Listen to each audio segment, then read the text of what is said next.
Yeah.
Hallelujah.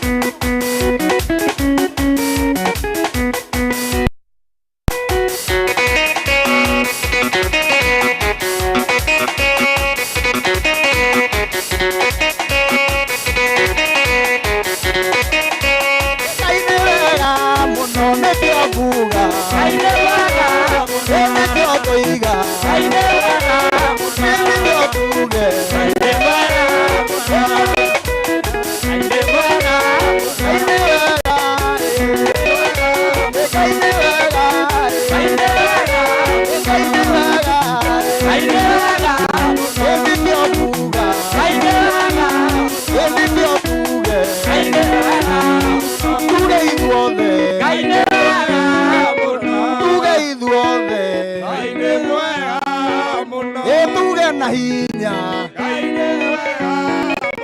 etugerenge. Haleluya, haleluya, Bwana asifiwe. Tushangilie Yesu kwa makofi na nderemo. Haleluya, haleluya, haleluya. Asante sana. Haya, tuwapigie timu yetu ya Praise and Worship makofi mzuri. Bwana asifiwe. Tuendelee ama tuendelee sana? Tuendelee ama tuendelee sana? Asante. Basi bado hatujasifu, bado tunaendelea kusifu. Ambia mwenzako tunaendelea kusifu. Mwambie kwa sauti tunaendelea kusifu. Asante. Na kwa sababu hiyo, tutampigia Yesu makofi tena, makofi mazuri. Na tukiwa tunawapigia makofi mazuri, tutakuwa tukitayarisha mioyo yetu, kwa sababu ile kitu ilituleta hapa ni kukuja kukiri kwamba Yesu anafungua waliofungwa. Sema Yesu anafungua waliofungwa. Aya, sema kwa sauti, Yesu anafungua waliofungwa. Yes, ndio maana tumekuja mahali hapo ili tukuje tunenee mkaaji wa hapa, tumwambie Yesu anafungua waliofungwa. Bwana Yesu asifiwe. Na tunataka kuwaelezea kwamba sisi Yesu ametufungua, na ndio maana mnatuona mahali hapa. Bwana Yesu asifiwe. Na tunataka tuwaonyeshe bado kuna vijana wengine wenye wamefunguliwa. Bwana asifiwe. Kuna vijana wenye wamefunguliwa na wamemkiri Yesu. Bwana Yesu asifiwe. Na wakati ninanema hivyo, nitaarika ndugu yangu anaitwa Isaac the Zerot. Atakuja hapa pia atusalimie. Na akitusalimia atatupatia ushuhuda, na kisha atatuambia kwamba Yesu anafungua. Na pia anatutajia kuhusu theme ama kichwa cha chenye kinatuongoza katika hii crusade ya siku ya leo. Na akimalizia hivyo basi, utaenda utuarukie mchungaji Pastor Moses ili akuje hapa aarike mchungaji. Kwanza tusikize neno. Tutaposikiza neno, tutakaposikiza neno, basi tutaendelea na kusifu. Kwa hivyo tunavyoalika atusalimie, kisha atukaribishie pastor, ili atukaribishie mnenaji wa siku ya leo. Haleluya! Bwana Yesu asifiwe! Bwana Yesu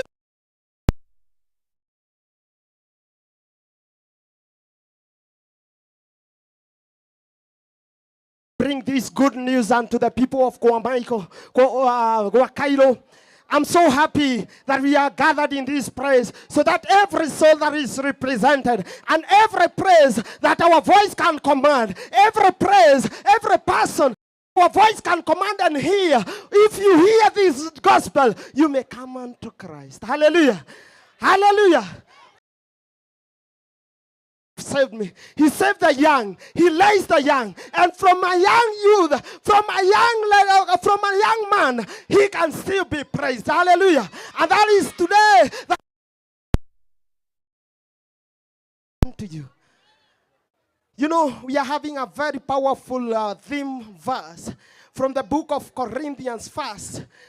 Verses 18 of chapters 1, which says that, and to them who are perishing, the gospel of Christ is foolishness. Hallelujah. And to them who are perishing, the gospel of Christ is foolishness. But unto us who know Christ, this is the message of life. Hallelujah. This is the message of life. And that is why today we are gathered here. If even as we bring the man of God forward, so that he may bring the word unto us, how we call unto everyone, that you may hear this word. This word saves. We are living testimonies. Hallelujah. Hallelujah. Kwa Kairo, hallelujah. Yes, from wherever you are, we request you to come closer, even as we welcome the man of God. Let us come closer. I can see men who are very far.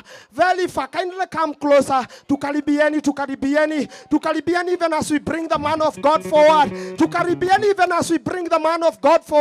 Karibu sana, Pastor, even as we bring the man of God. Amen. God bless you, brother. Bwana asifiwe. Hallelujah. Basi tuko hapa tena siku hii ya leo, tukaweze kusikia injili njema, tukaendelee kusikia vile Bwana ametutuma tuwaambie watu wa hapa wa Kairo, na tunawapenda nyinyi nyote. Na ndivyo maana tumekuja hapa kwa maana huu upendo ulisukumwa ndani yetu na Bwana wetu Yesu Kristo alipokufa msalabani, na akatuambia tuenende kila eneo la dunia tukihubiri hii injili njema. Hatujakuja kwa ajili nyingine, tumekuja ili mupate hiyo habari njema ya Bwana wetu Yesu Kristo. Bwana asifiwe. Basi sitachukua wakati, tuna mchungaji wetu kutoka kule pwani, ametoka bali kuleta injili njema, na ndiye atakuja hapa na alikuwa hapa jana na tusonge kwenye uwanja ndio tuweze kuendelea na habari ya Yesu. Haleluya. Najua kwenye uwanja ndio tuweze kuendelea na habari ya Yesu. Haleluya. Najua mke wangu yuko hapa, ningelipenda aje kidogo ndio wasalimie ndio tuweze kwenda vizuri. Haleluya. Bwana asifiwe. Pia tuna ndugu wetu Paulo Jo huku kidogo Jo hapa kutoka Malindi, wao ndio wamenishika mkono ndio tuweze kuleta hii habari njema. Wape vipasa sauti waje. Amen, amen. Bwana asifiwe sana. Basi kwa sababu Yesu yuko hapa, tusikilize habari toka mbinguni sasa. Si toka mama maponi wala popote katika eneo ya Kenya ama katika dunia hii, bali yatoka wapi? Ule mbinguni. Amen. Nitikieni, yatoka wapi habari njema? Asante sana. Karibu. Bwana asifiwe. Kanisa, Bwana asifiwe. Watu wa Cairo, Bwana asifiwe. Nimeokoka, Yesu ni Bwana. Naitwa Mrs. Ngaho, bibi ya mchungaji kutoka maeneo ya Malindi. Bwana asifiwe.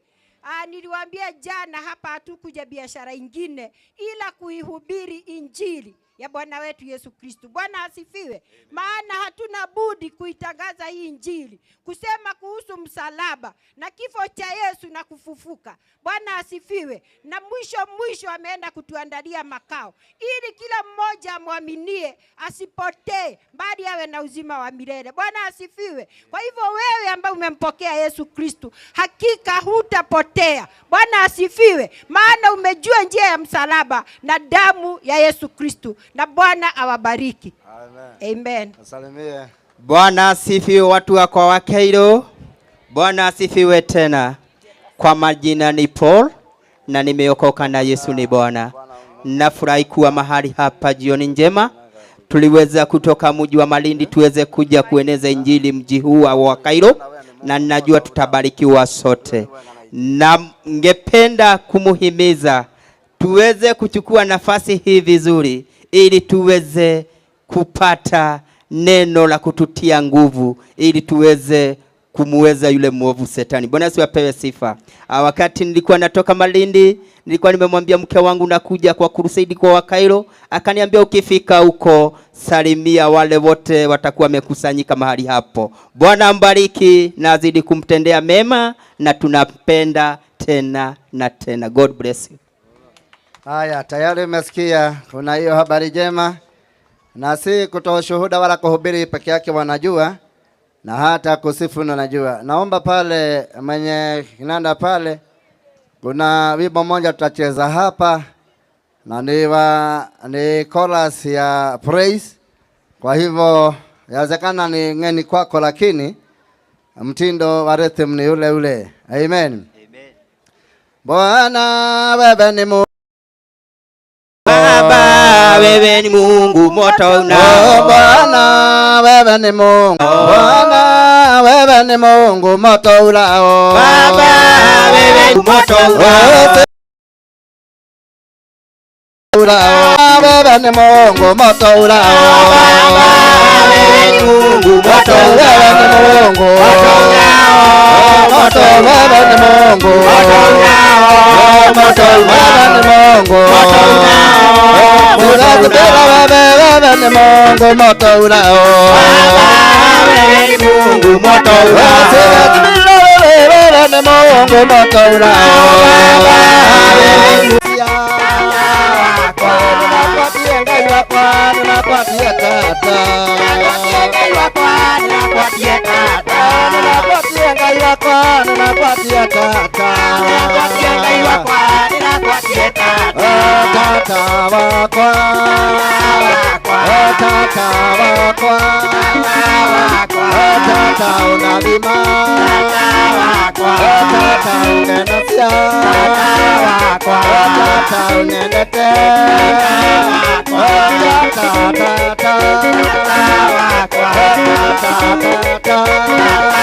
nakwatia Ngai wakwa, nakwatia tata, nakwatia Ngai wakwa, nakwatia tata, nakwatia Ngai wakwa, nakwatia tata,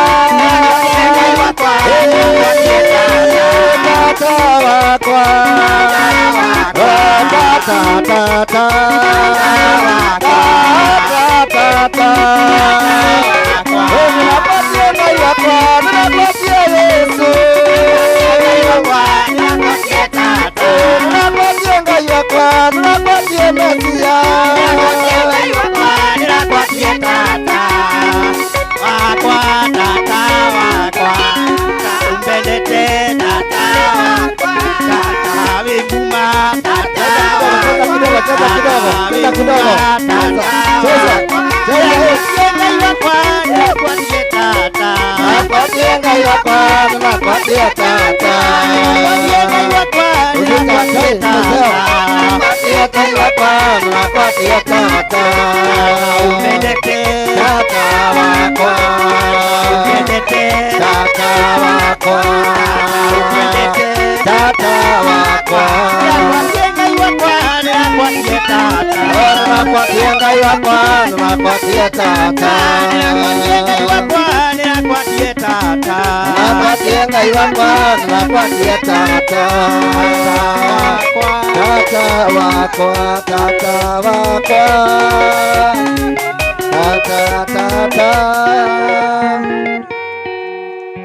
Basi Petero na Yohana walikuwa wakikwea pamoja kwenda hekaluni saa ya kusali saa 9. Na mtu mmoja aliyekuwa kikwete kutoka tumboni mwa mamaye alichukuliwa na watu ambaye walimweka kila siku katika mlango wa hekalu uitwao Mzuri, ili aombe sadaka kwa watu waingiao ndani ya hekalu. Mtu huyo akiwaona Petero na Yohana wakiingia hekaluni, aliomba apewe sadaka. Na Petero akamkazia macho pamoja na Yohana akasema, tutazame sisi. Akawaangalia akitarajia kupata kitu kwao. Lakini Petero akasema, mimi sina fedha wala dhahabu, lakini nilicho nacho ndicho nikupacho. Kwa jina la Yesu Kristo wa Nazareti, simama uende. Akashika mkono wa kuume akamwinua, mara nyayo zake na vifundo vya miguu yake vikatiwa nguvu. Akaondoka upesi, akasimama, akaanza kwenda, akaingia ndani ya hekalu pamoja nao, akienda akirukaruka kwa kumsifu Mungu. Wote wakamwona akienda akimsifu Mungu, wakamtambua ya kuwa yeye ndiye. Kawaida ya mtu akiwa na tatizo, akiwa na shida, akiwa na majeraha, akiwa na maumivu. Na tazama hapa, watu wa kwao wa familia walijaribu kokote kule wangempeleka akapate mponya na siri zao moyoni. Kuna wengine wanafanya mambo lakini wanafunika katika roho zao wasifunguke kusa. Lakini yasema kwamba alikuwa analemewa kwa kuona kwangu mimi. Basi maisha yake na mwili wake ulikuwa umedhoofika kutembea. Yawezekana utotoni mwake hakuwa, alikuwa akisema naomba msaada. Kule kwetu pwani, watu ambao wanakuwa na ulemavu na wana shida zao, kuna watu wa kuwatembeza na kazi yao wanasema tuomba msaada, tunaomba msaada. Cha kushangaa na haziwezi shangaa sana, yule mtu ambaye anasukuma lile gari la mlemavu, yeye ni mzima, ni timamu, yuko wazi. Lakini cha kushangaa yule jamaa mzima, yule ambaye anakokota lile gari, haleluya, yeye ni mzima na bosi wake ni huyu mwenye shida naye mkokota. Kwa sababu baada ya shughuli zote za siku ataenda kamlipa, kwa sababu amemwajiri kazi ya kusukuma lile gari, kwa sababu hangeliweza, hawezi. Hivyo ni kumaanisha yule mlemavu alikuwa na shida kama hiyo, Kama kule pwani wako na hiyo shida, na jioni anapigiwa hesabu yake, na yule ni timamu, yule ni mzima, sababu yeye ni dereva, analipwa ile huduma ya kuendesha lile gari, analipwa, na yeye ndiye anaongea, anasema tuomba msaada, tuomba tushikilie, tuomba msaada wowote ule, kwa sababu yeye yu kazi, ni dereva. Lakini yule mlemavu amekuwa katika ile shinda, angelikuwa na nguvu na uwezo, si angelikuwa anatembea. Swali langu lilikuwa ni heri, ama swali langu huwa ni heri mpaka wa sasa. Huyo sababu ni mzima, ni mtu wa ukoo, ni mtu wa familia, si angalienda katafuta kazi. Huyo jamaa ka nyumbani, si angemsaidia mno, si ni kweli? Maoni yako ni gani? Nafikiri waza kaona kama mimi. Angelikuwa huyu mzima ana nguvu na uwezo, badala ya kumchosha huyu mwenye ulemavu, angelikuwa anatafuta kazi nyingine ya kujenga, ya biashara ina fulani. Aje basi mshikilie yule jamaa jioni, kimta chakula na kinywaji. Lakini sivyo, yule jamaa wakati anapewa kazi na yule ambaye ni mlemavu, ndio anashangilia. Na pengine jioni anapiga ombi la kusema kama vile wewe unashukuru, asante Bwana kwa sababu nimeshinda kazini. Wengine alikuwa anashukuru, na wengine pengine wanamwambia Bwana, niliomba kazi asubuhi na sasa nashukuru ni jioni nimefika, nimepata chakula, nimepata hela, nitalipa konde, talipa shule. Basi inaonekana yeye anaona kama ni kazi. Kwetu sisi ambao ni tofauti, tunaona kama ni huruma kwa yule ambaye anaendesha lile gari, lakini yeye yuko kazi. Haleluya. Sasa ikafika wakati mmoja, ukafika jamaa kakokotwa, kapelekwa kwenye hekalu, akawekwa pale, huku akiwa na shinda ya miguu, hawezi kusimama, hawezi tembea. Yawezekana hata ni kumbeba alikuwa kimbebwa, maana Biblia inasema alikuwa kimbebwa kila wakati na kuwekwa kwenye lango la hekalu. Waliokuwa wanaenda ushirika, wamama na wasichana na wanarika, walikuwa wakimpa shilingi 5, shilingi 10, na wengine wanampatia shilingi 100, wengine wanatoa hela za aina yoyote ile. Kwa sababu mtu akiwa na shida useme naomba unisaidie, najua kweli mwawasaidia kweli. Haleluya. Ingawa wengine wanakuwa na ugonjwa ambao ni fake. Kuna jamaa mmoja alikuwa hapa Nairobi, alikuwa anafunga bandiji mguu wake na inatiliwa tomato sauce. Unapofika hapo wafunga macho, wengine wanatoa 100, wengine 50, wengine 200. Cha kushangaza, siku moja jioni nilipata yule jamaa akiwa kwenye kilabu amelewa chakali. Haleluya. Na yule kumla mchana ameokota hela kwa sababu alikuwa ni kazi. Sasa huyu jamaa alikuwa na shinda ya miguu. Watu wakiingia kule, tuomba msaada wanapeana, tuomba tusaidie wanapeana, tuomba chakula wanapewa. Pengine wawezekana washirika wengine walikuwa wanajua yule jamaa, wanamletea chakula cha msaada. Kwa hivyo ifikapo jioni, watu wa familia watajia mjuu wao, ndio wampeleka nyumbani, kwa sababu amekuwa katika ile hali na amepata hela, amepata chakula, hawezi beba unga. Wengine wanampa mboga, wengine wanaletea chakula aende akapikiwe jioni, wengine wanampa hela. Haleluya. Kwa hivyo kwa familia na jia nyingine ilikuwa ni kama kabiashara.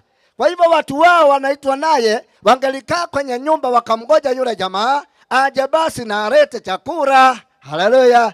Na wakisema kwa wakiongea, wanasema ya kwamba tunaye jamaa tumgoja, hata kama mama na kopandeni ama kuna ile chama. Si mnajua ile chama ya mama? Si mnajua hiyo chama? Pengine yule cha mama anaweza kuwa kuna chama ako nayo. Kwa hivyo akikopa hela anasema usijali. Leo ni siku gani? Kuna siku ya ushirika, siku ya Wednesday, siku ya Thursday asubuhi nitakupa hela zako. Kwa sababu jamaa atakuja na hela, mfuko umejaa, amepewa na watu, wanamnongezea pesa, wanamimina hela, wanamimina msaada wowote ule. Kwa hivyo alikuwa ni biashara kwa wazazi, kwake yeye akiwa ni mlemavu ameumia. Haleluya. Naye siku moja ikafika, Petero na Yohana kazi yao si kutoa hela, kazi yao si kutoa msaada, kazi yao ni kumaliza shinda. Haleluya. Kwa sababu wamejawa na Yesu, na Yesu alikuwa ndani yao na walikuwa wanamjua, walikuwa wakitembea, walikuwa wakitenda mambo mengi na Yesu. Wakafika kwenye lango siku hiyo, basi biashara ya mmoja ikafungwa. Akamwambia jamani manake naona ni kama walikuwa wanapita mbio kuingia kwenye hekalu. Basi naye akasema, Bwana, mbona mapita hivyo? Mimi niko hapa siwezi kaingia lile hekalu. Kuna shida gani? Naomba msaada. Nipeni chakula, nipeni hela, nipeni msaada. Haleluya.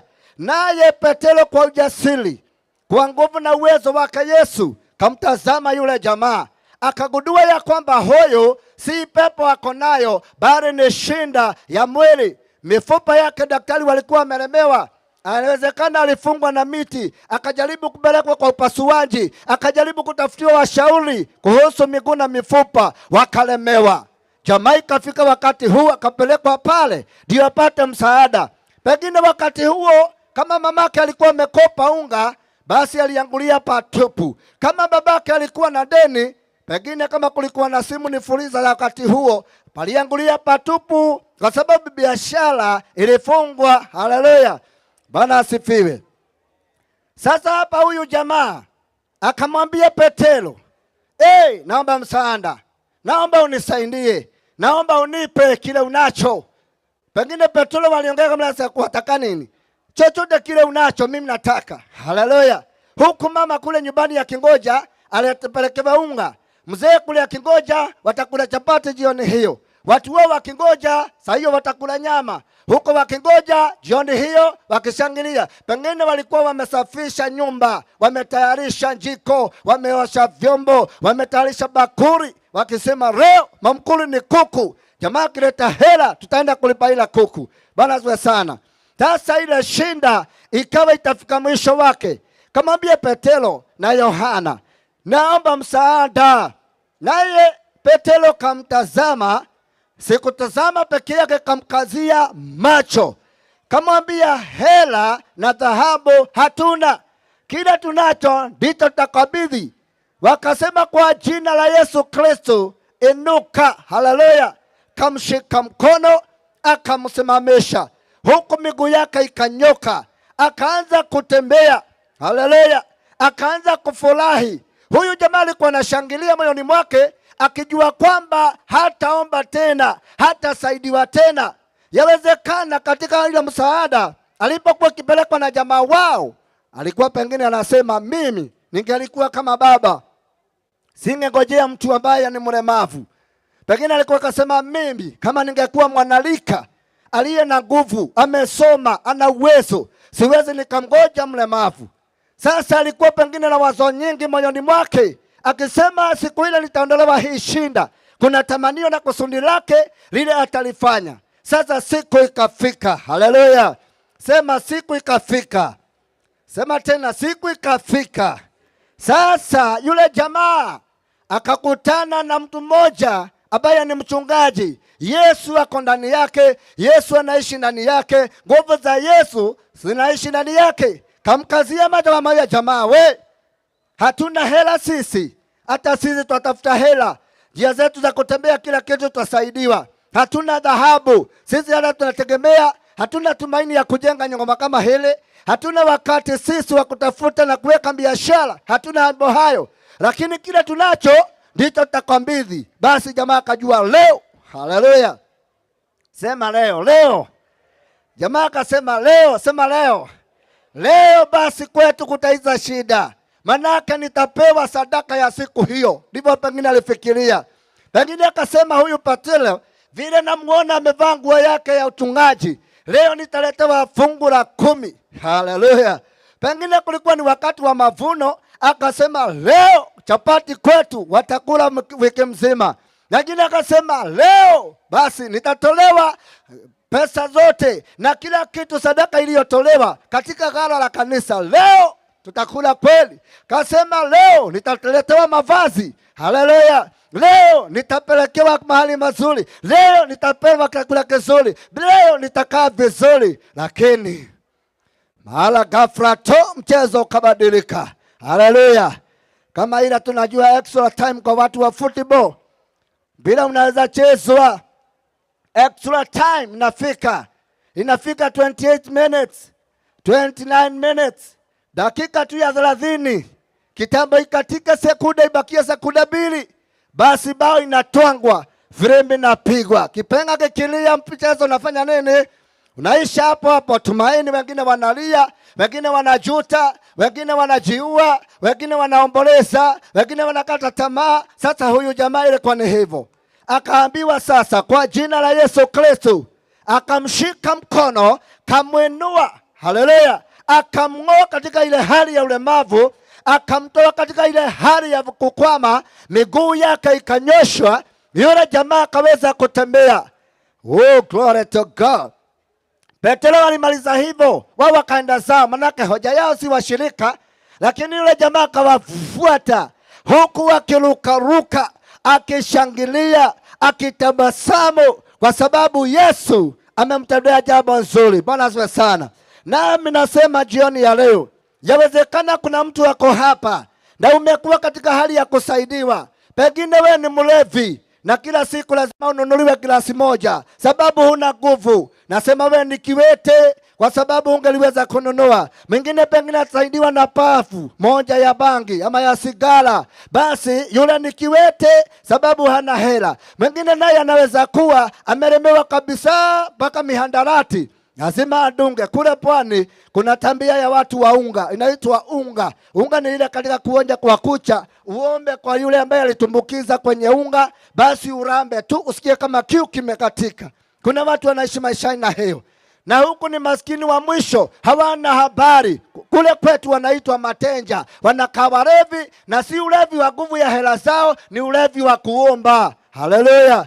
Kwa hivyo nasema hivi, ikiwa uko hapo mtu wa Mungu na pengine umefungwa, umekuwa kiwete, kwa familia ni vita, ni marubano, watoto uwasomeshe, hawezi pata kazi, unajaribu kukataa, umejaribu bino zote, biashara yaanguka, huo ni uwete. Unajaribu mambo haya, unalemewa, huo ni uwete. Unajaribu kuomba, unajaribu wizi, huo ni uwete. Lakini sioni ya leo ninayo habari njema katika jina la Yesu. Pesa hatuna, dhahabu hatuna, magari hatuna, duka hatuna, lakini tuna Yesu anaitwa Simba wa Yuda. Haleluya. Na yule ndani Simba wa Yuda akiguruma yote naisha, akiguruma yote napotea, akiguruma shetani anahepa, akiguruma shetani anaondoka, akiguruma. Haleluya. Oh, glory to God. Sema akiguruma. Bwana asifiwe. Sema akiguruma. Akiguruma. Jioni ya leo akiguruma kwa mlevi, ulevi waisha. Simuliona jana. Akiguruma kwa wale ambao wamelogwa, uchawi waisha. Haleluya. Hata usiku wa leo najua ataguruma katika mtaa huu, katika eneo hili la Kairu. Na tabiri nikisema waganga wote wafunge virago kwa jina la Yesu. Wachawi wote wa leo natangaza wafunge virago zao, manaka mwisho wao ushafika. Mambo ni mawili, waachane na uganga waje kwa Yesu, waachane na uganga wamfuate Mesia. Haleluya. Wale wote ambao nao wana mdomo mbaya, wale wenye umbea, wale wanaharibu biashara za watu, wezi ambao wananyemelea biashara na mambo ya watu, natangaza leo kwa taarifa kamili, achana na tambia, njoo kwake Yesu mfuate. Manaka yuasema njoo kwangu mimi ni mwepesi wa kutenda, nitakotua mizigo yako, nitaondoa na hata nila iliyokwama katika maisha yako yote. Umesaidiwa, umelemewa, bado wakoma kwa shenda, njoo. Yesu akoeta. Yesu asema niko hapa. Yeye apeana uponyaji wazi, anapeana huru. Wengine wamejaribu kununua wasiweze. Haleluya. Njoo kwake Yesu jioni ya leo. Huyu wako hapa atakusaidia. Umekuwa katika hali ya kutafuta msaada, umekuwa katika hali ya kushekelewa, lakini unaanguka tu. Umenunuliwa pombe miaka mingi hujafaulu, achana nayo jioni ya leo. Umekuwa katika kifungo. Haleluya. Umefungwa na sigara, hujawahi nunua hata stika moja, hujawahi. Kazi yako ni jamaa pafu moja tu, unagonga moja pafu moja tu, unaenda zako pafu moja tu. Basi fikapo jioni unasikia kana kwamba una kiu cha sigara, kumbe ni msaada. Achana na huo ukoma, achana na huo uwete. Umekuwa umefungwa muda mrefu, lakini Yesu ako hapa asema leo nitaotoa wote, leo nitaondoa nguvu zote. Haleluya. Yesu anaweza, ndiye mwenye nguvu na mwenye ushindi, ndiye anatawala. Unapoingia kwake Yesu, mambo yote itakuwa ni sawa. Haleluya. Bwana Yesu asifiwe. Nasema hivi tunapoendelea, wakati tunaimba wimbo huu, sasa jiweke tayari, manake leo kuna ibada kubwa, leo kuna mambo makuu Yesu atatenda. Haleluya! Kama yule jamaa aliponywa uwete, hata wale wagonjwa watapona hapa katika jina la Yesu. Kama yule jamaa alifunguliwa katika kuombaomba, kuna watu watatolewa katika utumwa wa kuombaomba. Haleluya! Kuna watu watafunguliwa katika jina la Yesu. Kuna watu wataokolewa siku ya leo. Yesu asema njoo, niko tayari. Naposema hivyo, naomba wale ambao siwaone vizuri tukaribiane hapa, nikaribiane kule tafadhali, kule nyuma ya lile gari. Joni, naomba mata mkaweza kuwa mbele ya video, itaweza kuwa raha zaidi. Wote walio kwenye hema, tokeni kwa jina la Yesu, songeni. Tutakapofukuza mapepo yasije kakwama kwa hema, kwa sababu hema itatolewa. Tutakapofukuza nguvu za giza yasikupata. Kwa hivyo walio huku, naomba niweke mpaka hapa, songeeni huku, na wale walio kule songeeni karibu kwa jina la Yesu. Manake leo sana wakati umefika. Yule jamaa alipona miguu akarukaruka kwenye hekalu. Watu walipomona akirukaruka wakashangaa, wakauliza, je, ni nani huyu? Jioni ya leo watu watashangaa wakisema, je, huyu naye ni nani ambaye amenyoka hivi? Utakuwa simati jioni ya leo. Haleluya! Ukienda nyumbani utakuwa sawa. Watu watakushangaa, watasema kama yule jamaa alimsema, si huyu alitoka mlemavu, mbona leo hajakuja na unga? Mbona leo hajaleta pesa? Mbona leo hana chochote? Kwa sababu alifunguliwa. Nawe jioni ya leo utafunguliwa kabisa. Haleluya! Njoo kwa wako huku, naomba kama mnanisikia, naomba msonge huku. Changaneni na watu wote kwa jina la Yesu, na wale ambao wako na kilema usimwache rafiki kule, njoo naye kwa sababu tunasifu. Na yule akako ule mbali, usikae mbali, karibia. Tutakaposema na itoke, tukisema ishindwe, isishindwe, ipate makao kwako. Haleluya! Oh, glory to God. Tupende wimbo ndio watu wakaribie, na naomba tuimbe kwa furaha, kwa sababu Yesu anatenda na atatenda na ametenda kwa jina la Yesu. Haya, karibuni.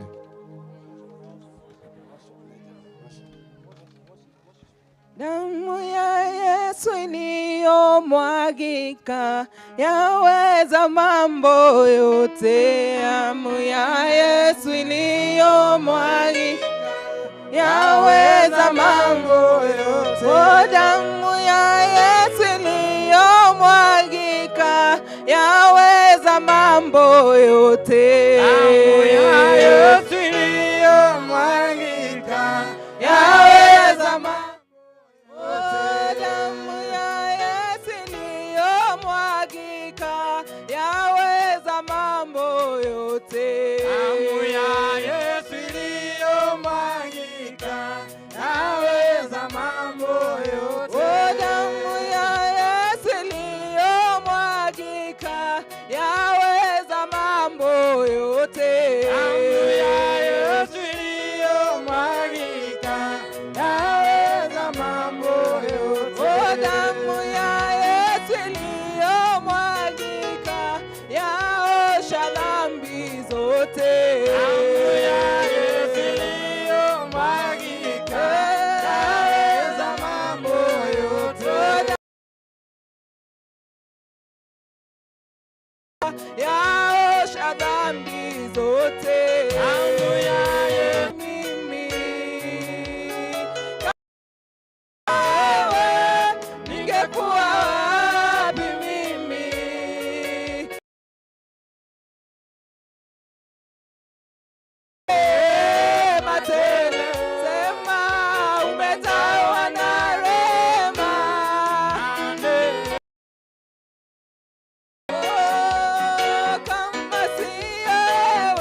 pengine ni mganga, ndio naona nakimbia katika kwa jina la Yesu. Yesu yuko hapa na yuko kwamba wewe ni Mungu, na ijulikane yeye anaweza, na Yesu anatenda kwa jina la Yesu. Tunaposema ijulikane, wacha sasa na magonjwa yako yalete hapa. Kunaye Yesu na uponyaji, kunaye Yesu na uokovu, kunaye Yesu na anatenda miujiza. Hakuna jambo ngumu na nzito kwa Yesu aliye hai. Haleluya! Hata kama ni mlevi usijali, wewe songea tu kwa jina la Yesu. Hebu tuseme na ijulikane, ndio Yesu ajulikane katika mtaa huu. Haleluya! Ijulikane wewe ni Bwana.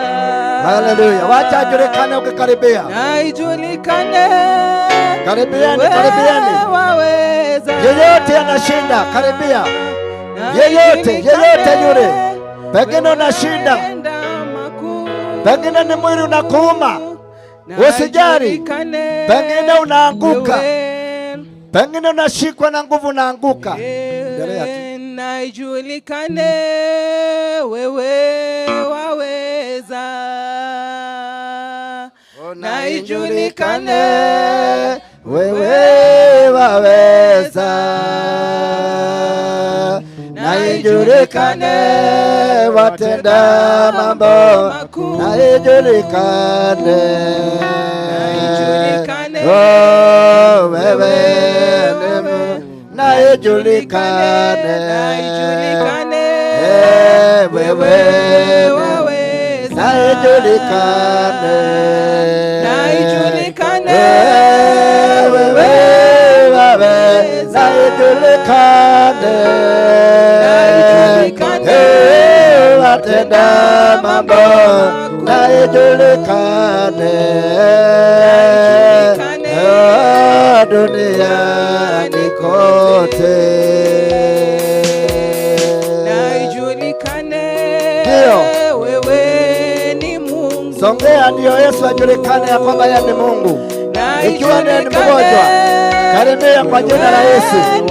Ikiwa unateseka na jambo fulani, pengine ni mzazi, mtoto amekulemea, umejaribu kumshauri, huko hawezi, lakini hapa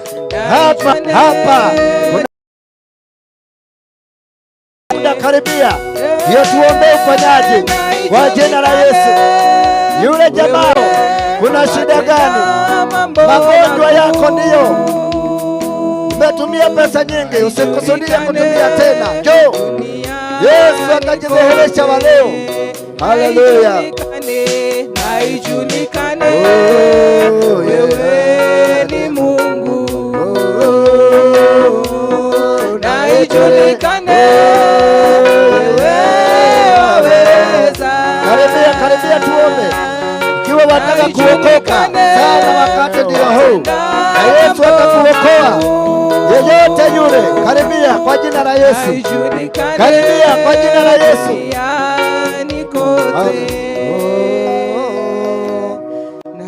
Kama uko na shida, jambo fulani, tatizo, na sioni kama nyinyi wote kesho mtaingia ofisini, na sioni kama wote kesho mmeajiriwa mtapata pesa, na sioni kama wote kesho mnaenda kwa biashara. Ndiyo hapa nasema tatizo, jambo, ombi lolote unalo lilete hapa kwa jina la Yesu. Haleluya! Ikiwa nataka kazi iko hapa. Unataka uponyaji uko hapa. Ikiwa nataka kukombolewa, Yesu yuko hapa. Mbaya, unapayuka usiku, watoto wanalia usiku kucha, wewe unanyongwa usiku, unatatizika, unalia kila usiku. Ikote ijulikane, hutanyongwa tena. Ungekorwo ndwonaga toro riu ukane getha tukanio hocio. Ungekorwo ri maundu makunenetie ngoro-ini, wendete wira na nikurigite, ugeretie gutiga mehia na nimaremete. Mucii waku ni wagũire, mutumia waku ni orire, Muthuri waku niorire.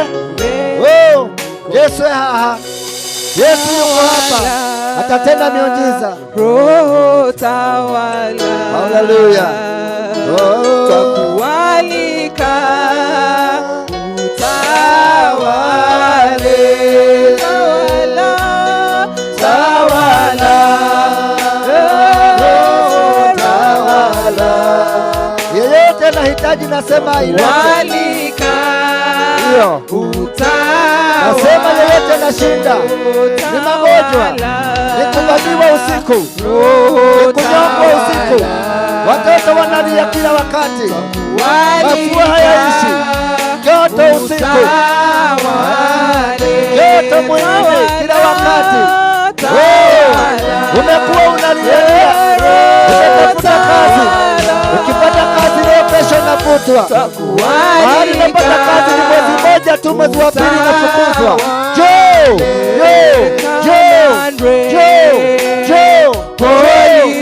Atawale. Haleluya. We welcome you to come and reign. Hata watoto walete. Hata watoto walete hapa. Walete mama usijali, walete. Holy Spirit reign. Haleluya. Naomba kama unashinda usiende. Usifunge mlango, usiache nafasi. Utakuwa unalia tu ukisema ningelijua. Yote yanawezekana alipo Bwana. Yanawezekana Joe. Yanawezekana Joe. Ugonjwa, shida, kazi, tatizo, ni watoto. Yote yanawezekana alipo Bwana. Yanawezekana. Yote yanawezekana. Yanawezekana alipo Bwana. Yanawezekana. Sema yote yanawezekana. Alipo Bwana. Uko katika kifungo cha aina fulani unajua. Ndiyo sababu najaribu kutafuta usipate kazi. Kazi ni mwezi mmoja tu, wa pili unafukuzwa. Wengine wananyang'anywa hata mshahara. Hiyo si kawaida. Hiyo si kawaida. Kuna jambo, kuna kitu. Hiyo si kawaida. Yote alienda akiwa mwerevu shuleni, alipita vizuri. Alipofika high school ndiye wa mwisho. Yanawezekana. Yote yanawezekana.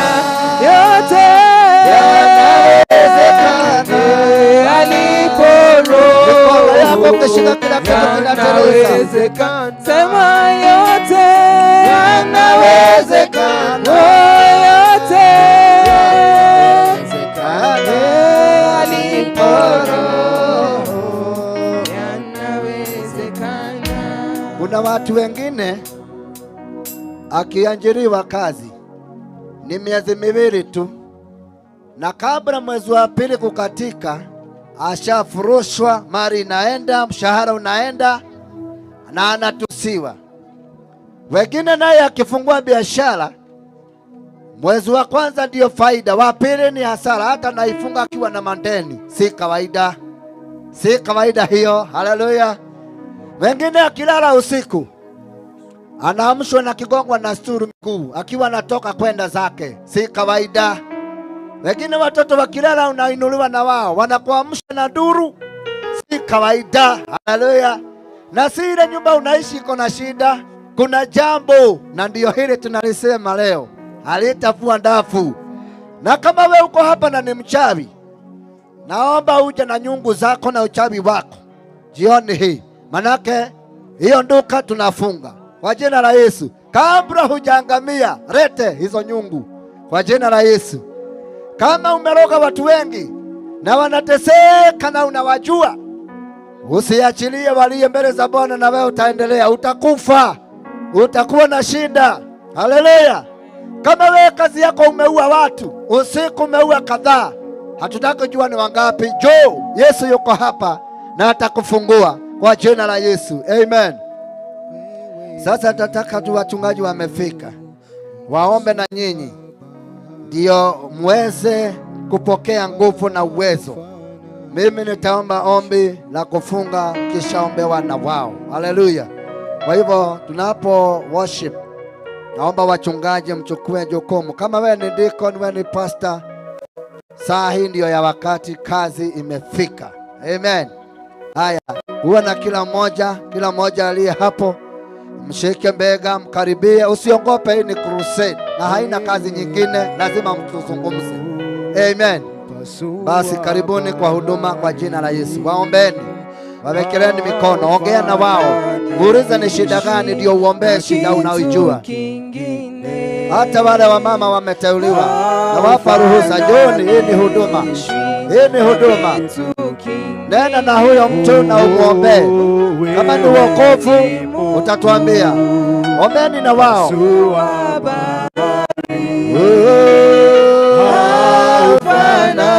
Haufananishwi na kitu kingine, haufananishwi. Na kama hujafika usichelewe, sogea. Kama hujafika njoo. Haleluya, njoo. Wanadamu hawezi kufanya, unatoa faraja ambayo wanadamu hawezi kutoa. Haufananishwi na kitu kingine, haufananishwi na kitu kingine, haufananishwi na kitu kingine. Ombea, kemea shida, toa pepo kwa jina la Yesu. Kemea, toa, itoe, toka.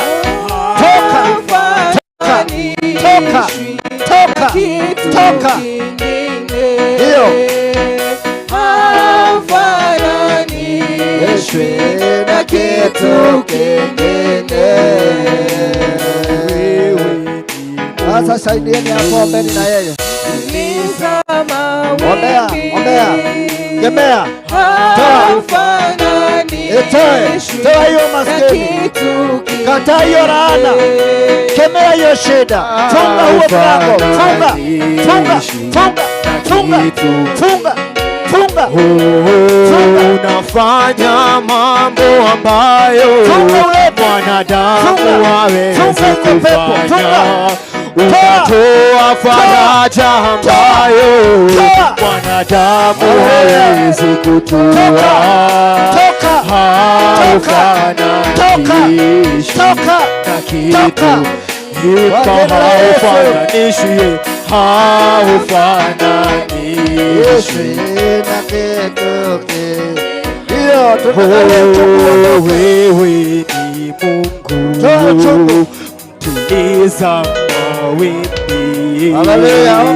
Haufananishwi. Toeni magonjwa, toeni mapepo, fungeni milango ya mapepo. Haufananishwi na kitu kingine.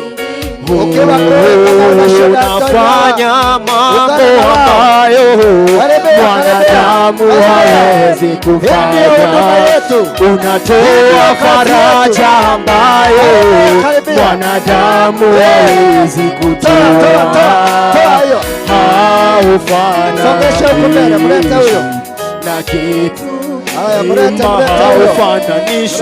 haufananishwi na kitu. Haya, wacha ingia huko mbele huyo. Omba na huyo mchungaji Gideon. Omba huyo.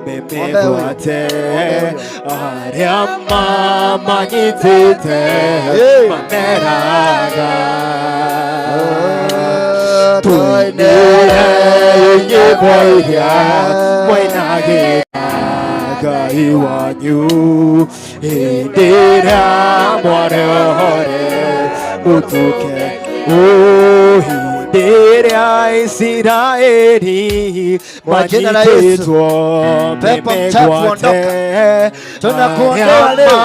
Ondoka kwa maisha yako. Ondoka pepo mchafu ambayo umekuwa kumsumbua.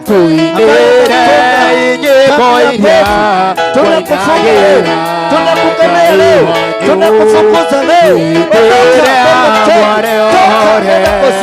Toka kwa jina la Yesu. Ondoka.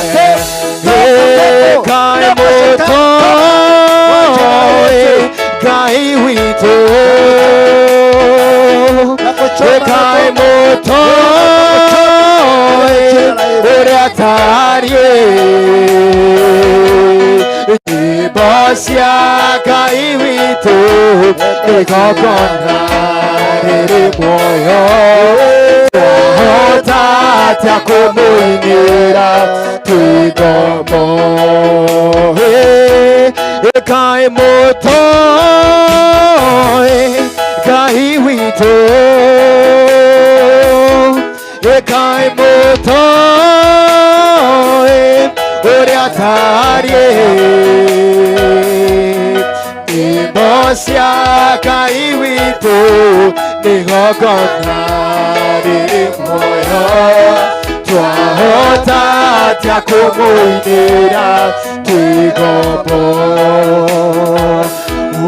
Nyimbo cia Ngai witũ twacinaga tũgĩtwara magongona ma njino mbere yake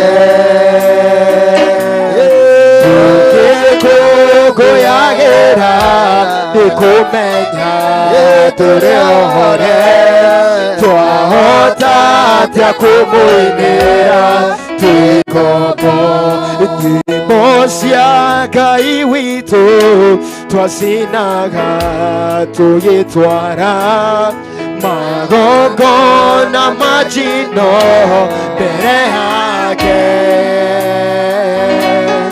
tũgĩkũngũyagĩra nĩ kũmenya tũrĩ ohore twahota atĩa kũmũinĩra Tuigomo Kai moto Kai moto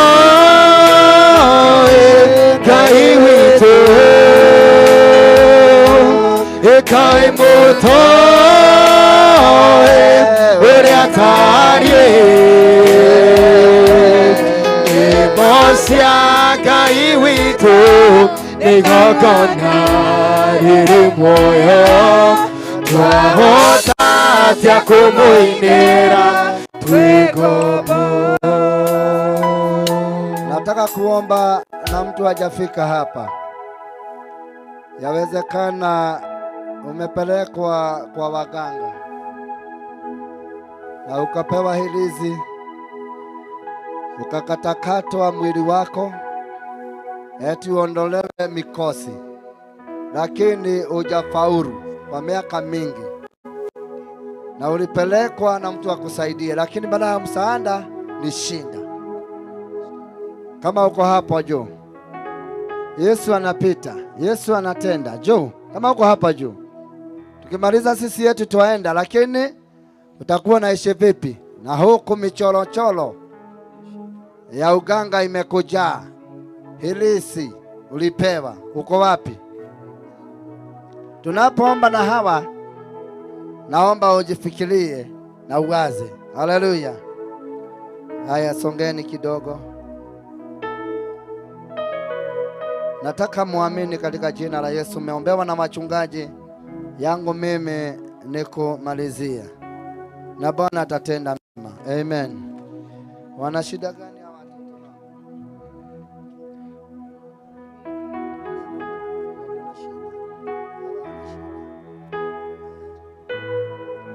Haya, wachani tuombe.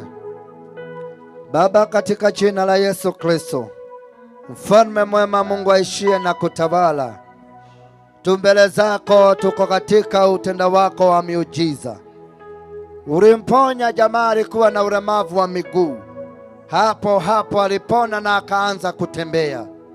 Dakika hiyo hiyo wote wakashangaa walipomwona akirukaruka hekaluni. Mungu Baba mwenye ukuu wote, hawa ni baadhi ya ulemavu wa aina fulani. Yawezekana mili yao ni wazima, lakini katika maisha yao ni walemavu. Katika jina la Yesu Kristo tunakuomba Bwana, uje ushuke leo na ukuu wako na utakatifu wako Bwana, na utende miujiza.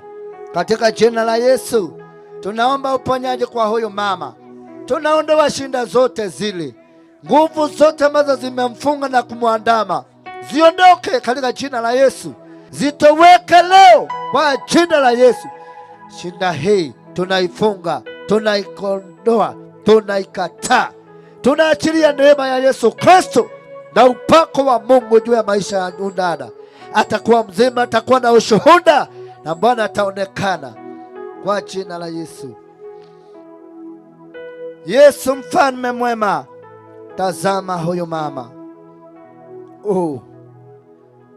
Baba mfalme, ondoa shinda hii, ondoa shinda hii.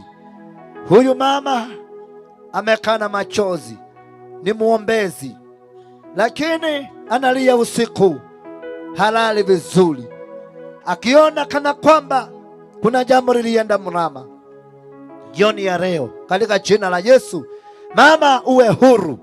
Yesu akutende miujiza, uwepo wa Roho uwe juu yako, na Yesu atende makuu. Kuanzia leo shinda tunazifunga, tunaziondoa, tunazikemea kwa maisha yake. Mlango mpya tunaufungua, na huyu mama atakuwa heri. Mkono wake umebarikiwa, familia yake itabarikiwa, na atakuwa wasifa kinywani mwake. Mungu bariki kwa jina la Yesu tunaamini. Baba Mungu mfalme mwema, na kuamini kwa sababu unatenda maajabu. Tunaomba kwa jina la Yesu Kristo. Hawa watu hatujuani, lakini unawafahamu. Kusudi yetu kuja hapa ni tuweze kukaribiana na jambo kama hizi. Kwa jina la Yesu Kristo naomba uponyaji wa amani, naomba muujiza Mungu kwa jina la Yesu, kwa maisha yake, kwa siku zake zote. Jambo lolote atalitenda kazi kuguza na mkono wake imbarikiwe. Akiajiriwa atakuwa kwa kazi mpaka katae mwenyewe. Mungu, tunaondoa laana, tunaondoa mikosi, tunaondoa machozi, tunaondoa uchungu wa moyo kwa huyu dada kwa jina la Yesu. Mungu, tena miujiza kwa jina la Yesu Kristo. Mungu mwema, Baba mtakatifu, tunakuamini. Tunaomba utukufu wako na ukombozi wa hali ya juu katika jina la Yesu Kristo. Mfalme mwema, shuka na utende makuu. Huyu mama tunaomba apone wa leo na shinda zote ziishe. Tunafunga milango yote kwa familia yao yote, toka mdogo mpaka yule mkumbwa, kwa wazazi na watu wa jamii. Leo ndio mwisho wa kuteseka. Leo ndio mwanzo wa baraka na furaha na shangwe katika maisha yake. Atashangilia akifurahi kwa jina la Baba, Mwana na Roho Mtakatifu. Mungu mwema, Baba mtakatifu, tenda mema kwa jina la Yesu Kristo. Tunaachilia baraka za Mungu juu ya maisha yako. Tunaachilia baraka, tunaachilia neema. Tunakataa kifungo cha kila aina, kifungo kwa jina la Yesu. Muondolee mateso, muondolee mateso kwa jina la Yesu. Sasa apate mwangaza. Tunaamini Mungu tatenda kwa jina la Yesu Kristo. Mungu mwema, Baba mtakatifu, tenda makuu na huyo mama awe heri kuanzia leo. Bwana, ondoa shinda, asilemewe na kondi tena, asidaiwe tena. Amekimbizwa kweli, lakini leo Bwana, huyu mama tena muujiza. Tunaomba pesa kwake na awe na raha kwa jina la Yesu. Baba mtakatifu, ishie milele. Ninafunga mlango wa dhambi na makosa na laana na pepo kwa jina la Yesu. Sasa hivi Mungu, ondoa hii pepo ndani yake. Hii pepo tunaifunga, tunaifunga leo, tunaifunga leo, tunaifunga leo Ondoka pepo mchafu, toka katika maisha yake. Ondoka kwa jina la Yesu. Toka pepo, ondoka katika maisha yake. Toka shetani kwa jina la Yesu. Na tunaomba uponyaji wa hali ya juu. Mungu, dhambi zote, dhambi za ngono tunazifunga. Tunafunga pepo hii, tunaifunga. Hii ni laana na makosa, lakini yule anatumbu, Bwana unamsamehe. Msamehe kwa jina la Yesu. Baba Mungu mfalme mwema, tunakataa pepo hii ya pombe kwa huyu mzee, na itoke wa leo, na iende kuzimu, na iende mbali, na awe huru. Pepo ya ulevi, ondoka. Umaskini uondoke kwa jina la Yesu, na kuanzia leo uwe na raha. Yesu akubariki. Mungu mwema, Baba mtakatifu, naomba baraka kwa huyu mzee katika jina la Yesu. Bwana, tenda makuu, tenda mema. Tunaachilia baraka juu ya maisha yako mzee. Uwe heri, uwe mzima. Shinda zote kuanzia leo zisikie sauti ya Bwana inasema zimeisha. Na sasa uwe huru na uwe wazi kwa jina la Yesu. Mfalme mwema, jina lako liheshimiwe. Naomba kibali na baraka juu ya huyu bwana. Baba Mungu, mwonee huruma. Mateso yote, shinda za pesa, kazi haisimami. Bwana, kipata pesa ajue zaenda vipi. Mpaka saa zingine anakuwa na funjo, anakuwa na shinda, mpaka inamfanya anakasirikia watu wote. Kwa jina la Yesu, hii pepo ya kukasirika tunaiondoa, tunaikemea, tunaikataa katika jina la Yesu. Na sasa awe huru, awe wazi kwa jina la Yesu. Bwana, neema yako iwe juu yake na apate nguvu. Mfalme mwema, Baba mtakatifu, tunaachilia uponyaji na baraka juu ya maisha ya wao, wakirudi na kwenda zao wawe huru kwa jina la Mungu Baba, Mwana na Roho Mtakatifu. Sijui kati yenu nani angelipenda kuokoka. Amen. Ndio huyu Bwana. Amen. Simama hapo. Nani mwingine angependa kuokoka? Amen. Nani mwingine?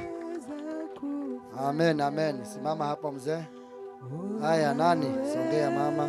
Leo ndio siku, mwangaza ni wako. Hii crusade ninyi mlifanya tuwe nayo. Ushamombe. Amen.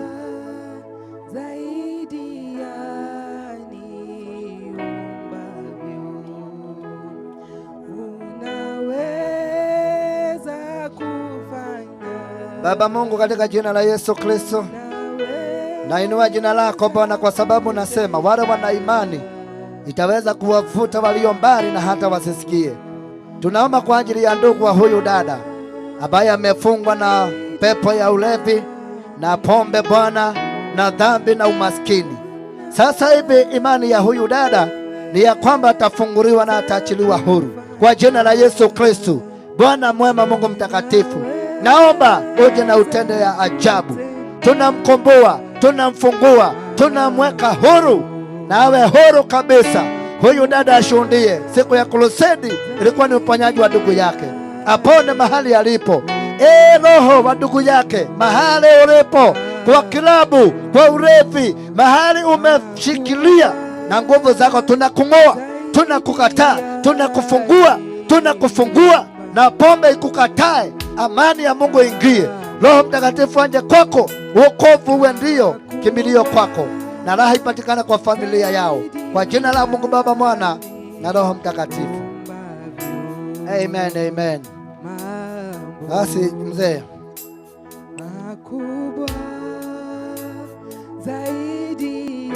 wale ambao sijaombea basi wakalimie mbele kama kunao.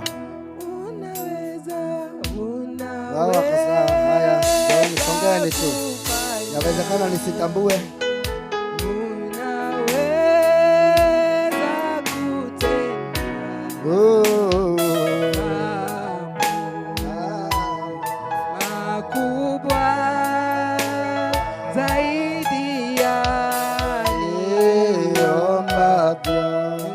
Sema Bwana Yesu,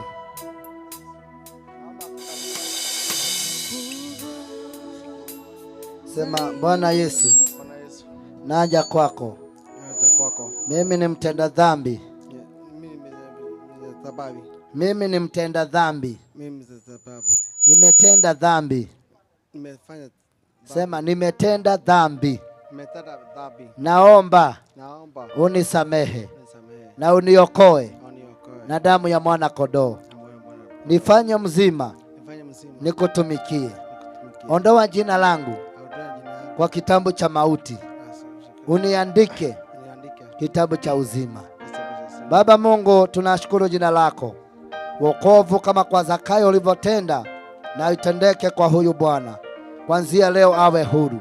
Kwa jina la Mungu Baba, Mwana na Roho Mtakatifu. Amen. Basi songea hapa nyuma ndugu.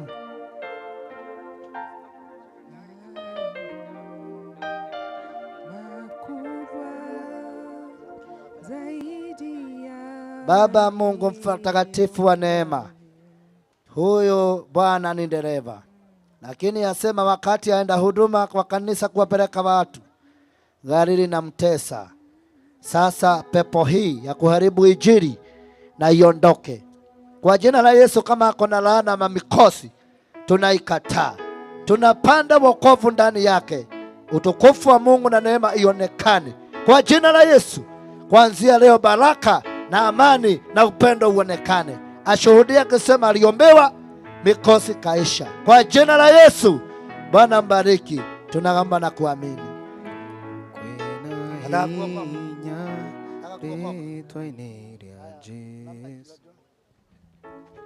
Sema Bwana Yesu, Bwana Yesu, naomba uniokoe. Naomba uniokoe Kutoka dhambi. Kutoka dhambi. Andika jina langu. Andika katika jina langu Kitabu cha za uzima. katika kitabu cha uzima. Uliondoe.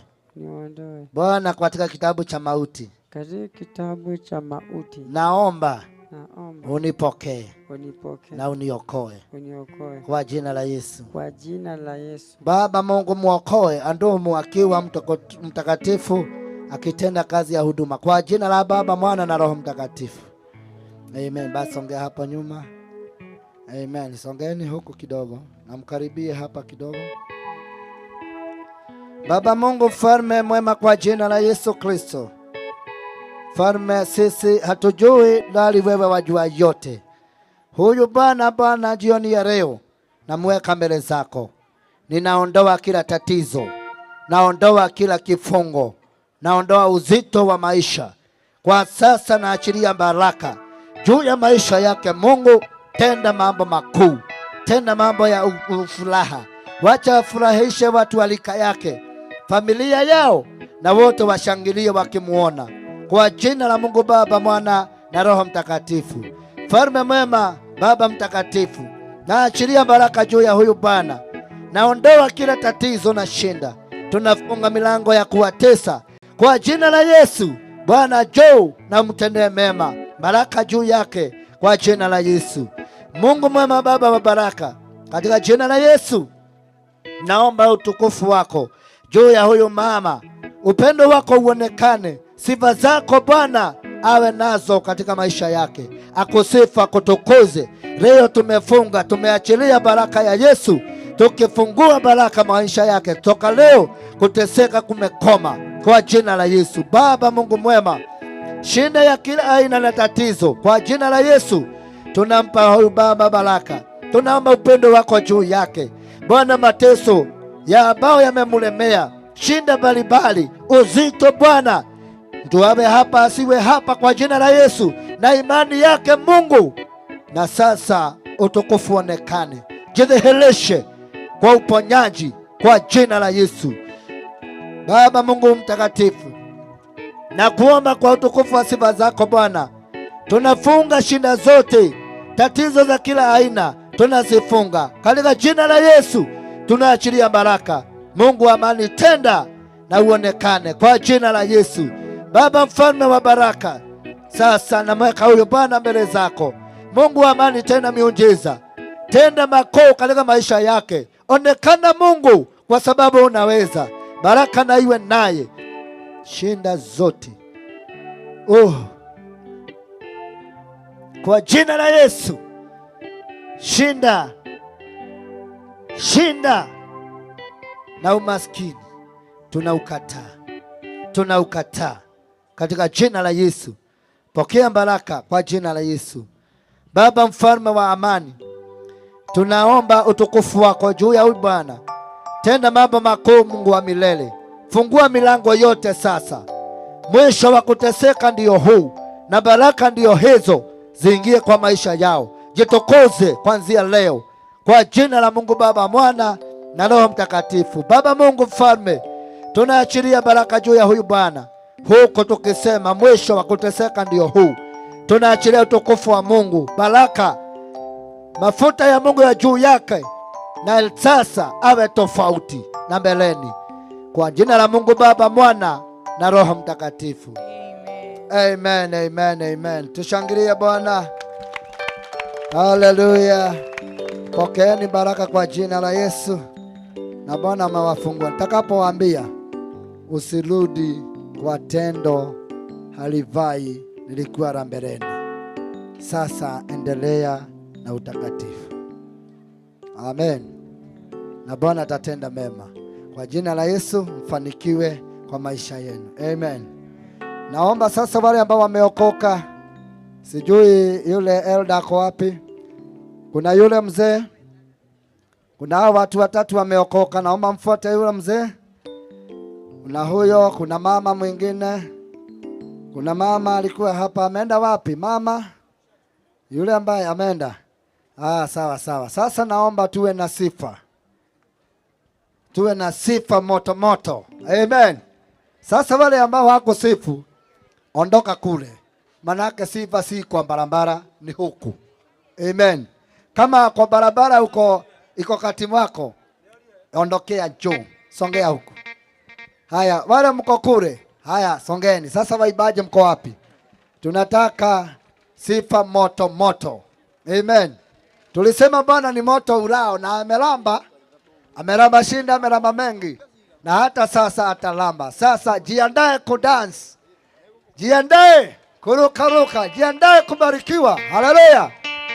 Na usiondoke, utakuwa na sara nyingine kwa jina la Yesu.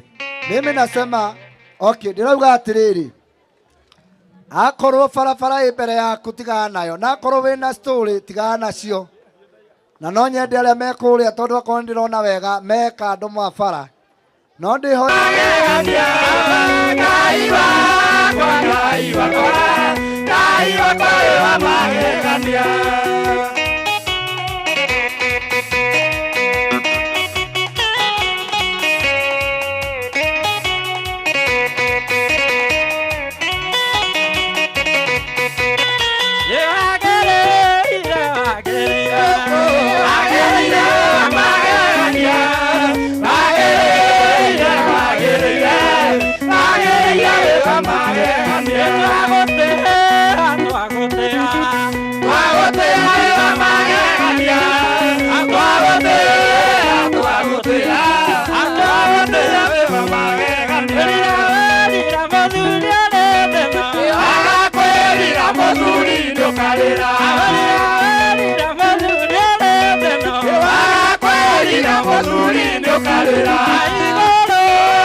If you don't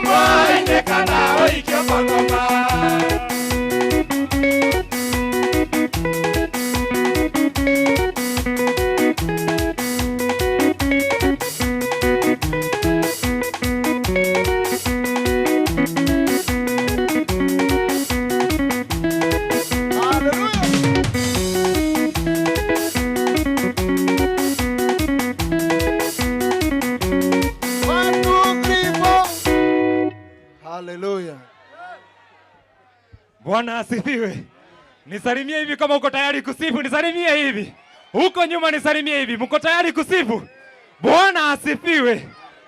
Kuna wimbo tumeimba tukauga atiriri. Tutinge muinira twe gombo. Mwathani Jesu arogocwo. Nitureketie kuohoro. Mwathani Jesu arogocwo. Kama unaamini tumefunguliwa, nionyeshe kwa ishara ya mkono. Bwana asifiwe. Haleluya. Asante sana. Tuko na wakati mzuri wa kusifu na tutakuwa na dakika mzuri sana za kusifu. Lakini tunajua tuko na waimbaji wenye tuko nao hapa, na hawa waimbaji wote tutakuwa na chance, tutakuwa na nafasi mzuri pia wao wakuje hapa na watatuimbia nyimbo zao kidogo. Kisha tukimaliza kuimbia hizo nyimbo tutaingia kwenye kigosho. Tukoingira kigosho ini Mwathani Jesu arogocwo. Koguo mutigakorwo na wasiwasi. Turathi tutonyete kigosho ii. Ugai kigosho ini. Thank you. Koguo gwenda ongoro hena muinyo wothe withiini wa giikaro giki. Kama kuna mwimbaji yoyote mwenye ako katika hili kongamano, tafadhali utapitia pale kwa DJ uko ukimpatia nyimbo zako, kisha tutapanda hapa juu sisi wote, na tukipanda hapa juu tutakuwa tukichezewa hizo nyimbo moja kwa moja. Bwana asifiwe. Waimbaji wote nataka tujue, hatutakuwa na nafasi mzuri ya kusalimiana kwa sababu muda umeenda sana na watu wanataka kuimba kigosho. Kwa hivyo tutakuwa tunapeana nyimbo zetu pale, na hizo nyimbo tutakuja tupezewe na DJ moja kwa moja. Na tukimalizia hizo nyimbo tutaenda tukiwa tumeingia kwenye kigosho. Kwa hivyo tafadhali, kama wewe ni mwimbaji na uko katika hili kongamano, tafadhali pitia huko kwa DJ uko ukimwachia nyimbo zako. Bwana asifiwe. Na kabla waimbaji hawajaandikisha nyimbo zao, kuna pastor mmoja, mchungaji mmoja nataka kutambua katika hili kongamano. Ni mchungaji wa kanisa la Thika, anaitwa Pastor Charles. Kama Pastor Charles bado uko pamoja na sisi, ningekuomba tu kwa heshima kubwa ukuje usalimie kongamano. Tunajua umekuwa hapa kuanzia na sisi tangu jana, na kama vile mnamuona pia yeye ni modo timokorino. Bwana asifiwe. Kwa hivyo watakuja hapa atusalimie, kisha hao waimbaji wote watakuwa wanajiandaa hapa nyuma, na kisha tuende tukiwa tumeingia kwenye nyimbo. Asante na karibu sana mchungaji. Haleluya. Inua mkono wako unionyeshe upendo. Haleluya. Jameni, kwa Cairo inabadilika tukiangalia. Haleluya. Na haitabaki jinsi ilivyo katika jina la Yesu Kristo. Na niko hapa ndio nishuhudie yale matendo ambayo ni ya ajabu ambayo Mungu anafanya katika maeneo haya. Mimi naitwa Pastor Charles, ninahudumu na ministry inaitwa Soul Harvesters Church International, na ninashukuru Bwana kwa sababu ya hayo. Ningetaka tu inua mkono wako tu dakika moja tufanye kitendo mahali hapa, kwa sababu yawezekana ukakosa kushika microphone hii, lakini ni vizuri uache umetabiria mji huu. Sisi tunaitwa kanisa la Waroti. Kana tiguo twetagwo kanitha ya Roti, kana tugetwo kanitha ya Arathi. Mwathani arogocwo. Na ni wega tutige twaratha thiini wa itura riri thiini wa ritwa ria Jesu. Oya guoko gwaku iguru thiini wa ritwa ria Jesu, uge gwa Cairo ufunguliwe katika jina la Yesu. Kanyagisha miguu yako chini hivi, sema gwa Cairo ukombolewe, gwa Cairo uachiliwe, ndoa za kwa Cairo ziachiliwe kwa jina la Yesu. Hallelujah. Wow, wonderful. Pastor Charles, thank you so much for that. Na leo netukwenda kurehe our artist na magioka tafadhali umuthi tutikumwitikiria mugeithanie tondu turenda kugia na kigosho. We have a lot na tutikwenda mundu ona umwe ahingiririo. So nitukumoria toguo bana gathina atwira, if you are an artist na wina rwimbo ngienda to present, kindly ukuheana haria we woka haha tugakuhe mic ukaina the two all one chorus ukuheo tugathie the next. Kindly, yes, DJ kindly tuchangamsha hapo. All the artists kindly come over. Artists come over.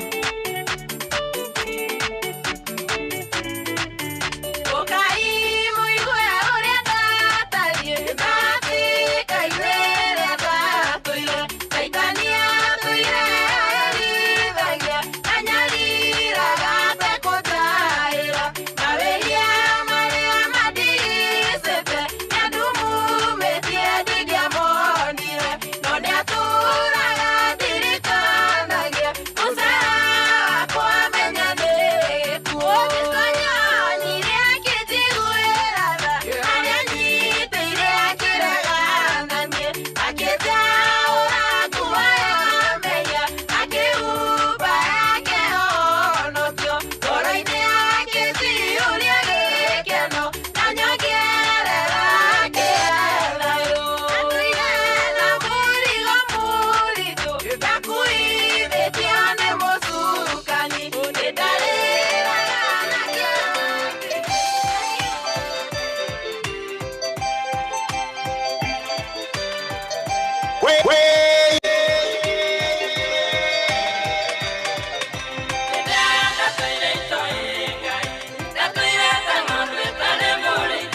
Wapishane kwa Yesu.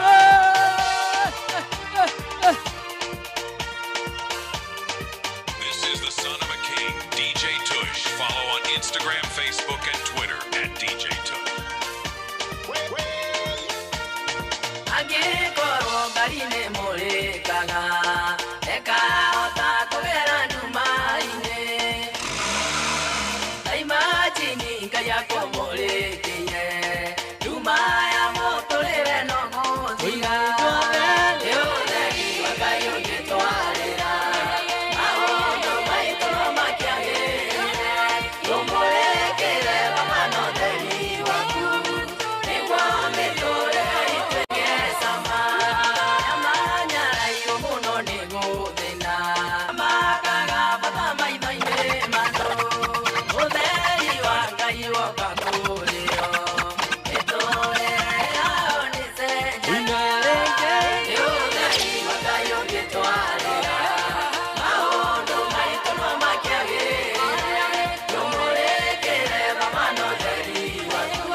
Daudi alikamana kuleithia, na nawe wali munini kwa Jesi, Ndokire kumurora kenera magegania Mwekere gukurora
Yesu.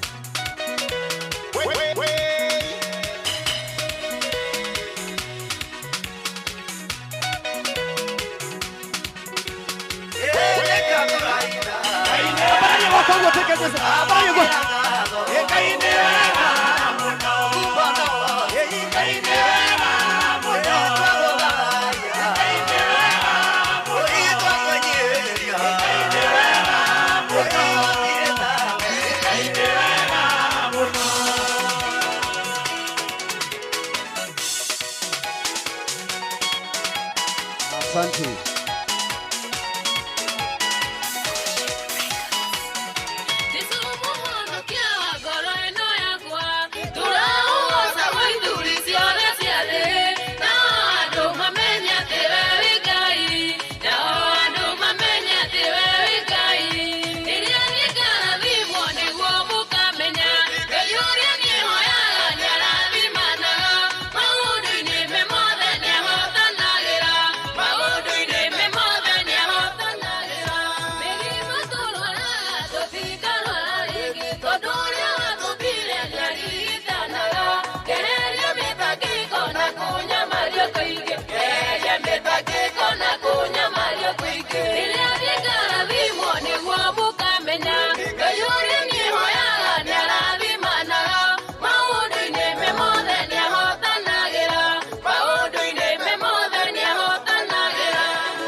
oh, the tionga ya kwemena koro, ya kwe koro ne inyadire, kare nango kwa ngoma Jesu, ayuka kedera na kiuga, kuma mone wa kwene, yo, nena eke no kiuganiye, de modo morani me haria, ne areti olude Jesu, ne ajiwere na Jesu, ne areke no yakwa. Hallelujah. Makofi yetu. Leto mose.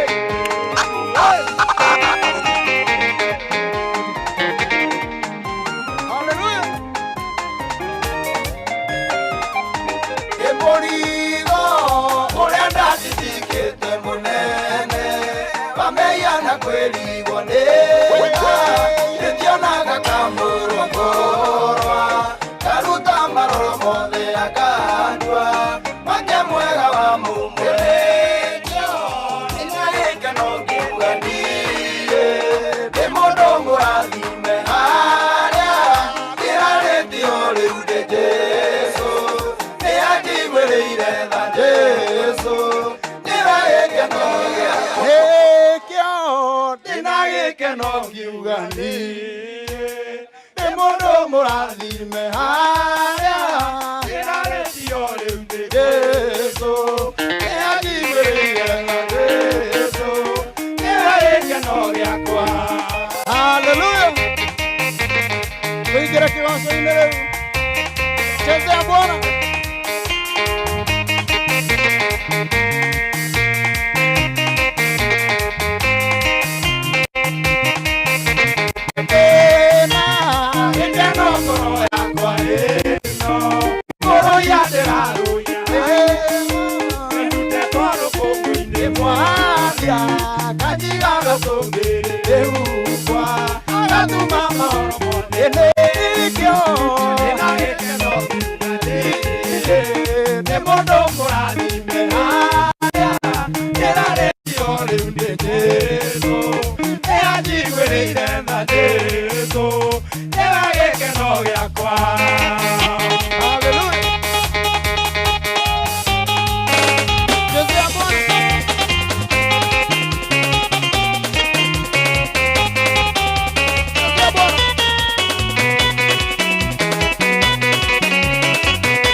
Hallelujah. Acio mekagira kuona ni kuruka.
Athuri motirurumeria athuri motirurumeria Neso aigatire ngomare ndiratate agia tuthiguru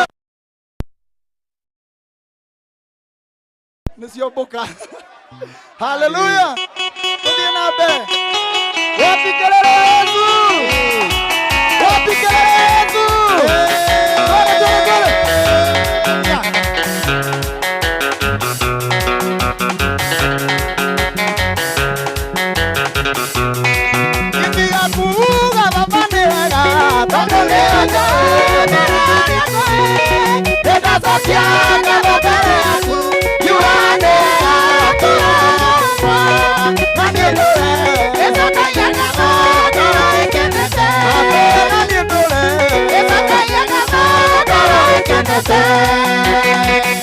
Hallelujah.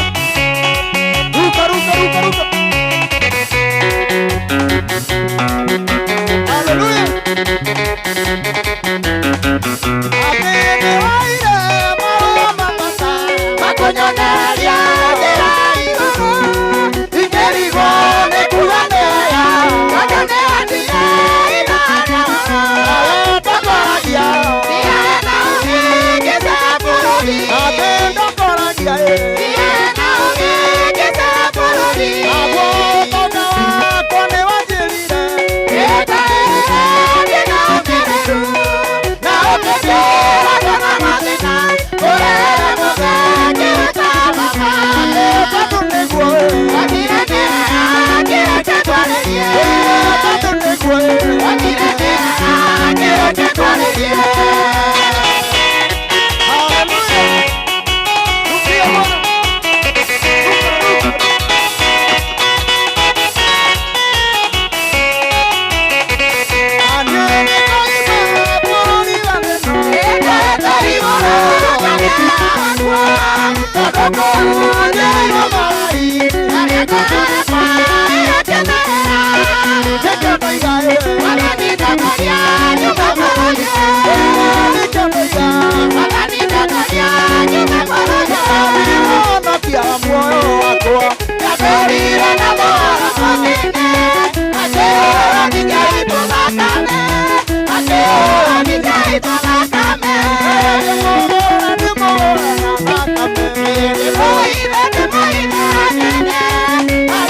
Thank you.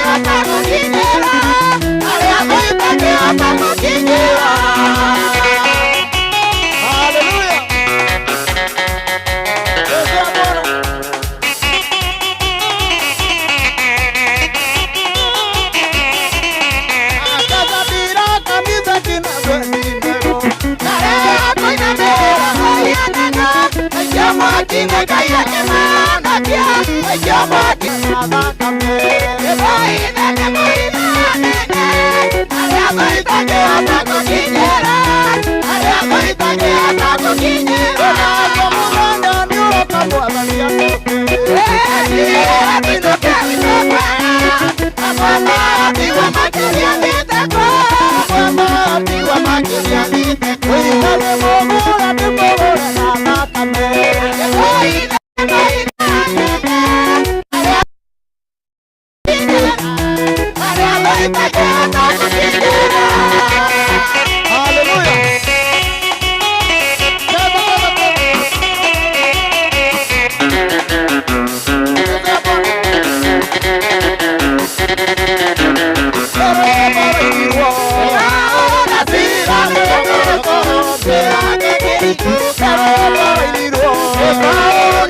Bwana asifiwe. Amen. Unajua jambo moja linafanyika wakati watu wanamsifu Bwana, uwepo wake unashuka. Sasa uwepo wa Bwana uko mahali wapi? Mahali hapa. Na uwepo wa Bwana ukija unaokoa. Haleluya. Uwepo wa Bwana ukija unaponyesha. Uwepo wa Bwana ukija shida zinatoroka. Haleluya. Kwa maana uwepo wa Bwana uko pamoja nasi. Sasa tunataka kupatia nafasi ya mwisho. Ikiwa uko hapo, hii furaha unaona tuko nayo ni sababu ya Yesu moyoni. Sijui kama wewe una Yesu moyoni. Ikiwa uko hapo na hujajuana na huyu Yesu, njoo ujuane na yeye. Haleluya. Kaba. Amen, amen. Kuna mwingine. Ikiwa uko hapo, tunakuambia ukibie uje hapa. Tunakupatia nafasi ya mwisho. Ujiunge pamoja nasi ili Bwana akubariki. Ikiwa uko hapo na hujajuana na Yesu, itakuwa vibaya urudi nyumbani vile ulivyokuja. Na Yesu yu mahali hapa na anaokoa, anaponya, anatenda makuu katika maisha ya wanadamu. Haleluya. Unajua kuna mzee mmoja, jemedari wa vita, aliitwa Naaman. Yeye alienda kwa Elisha, alipojulishwa huko atapata uponyaji. Alipoenda akaambiwa na Elisha, enda oga katika mto Yordani. Akadharau. Haleluya. Lakini wakamusihi wale watumishi wake, wakamwambia, baba, enda oga katika Yordani na utakuwa mweupe. Naye akaenda akaoga Yordani akawa mpya. Hata wewe siku ya leo umesumbuliwa na shetani, njoo ili uoge katika Yordani ya Yesu. Uko hapo? Basi ungekuwa umekuja ili tumalizie na kuomba na wewe. Hatutaki uende nyumbani vile ulivyokuja. Uko hapo mzee, njoo katika jina la Yesu. Njoo tutaomba na wewe. Ikiwa uko hapo, njoo mahali hapa na tutaomba na wewe. Haleluya. Haya basi, ikiwa hakuna mwingine, ni huyu. Bwana asifiwe. Huyu tutamuelekeza kwa Yesu. Haleluya. Huyu katika jina la Yesu Kristo.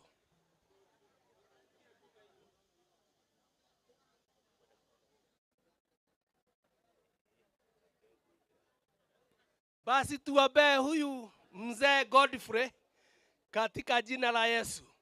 Baba Mungu wa mbinguni, tazama huyu mzee Godfrey amekuja mbele zako Bwana wa mbinguni, na amekiri kwa sababu ya wema wako na fadhili zako. Bwana ukamsamehe dhambi zake,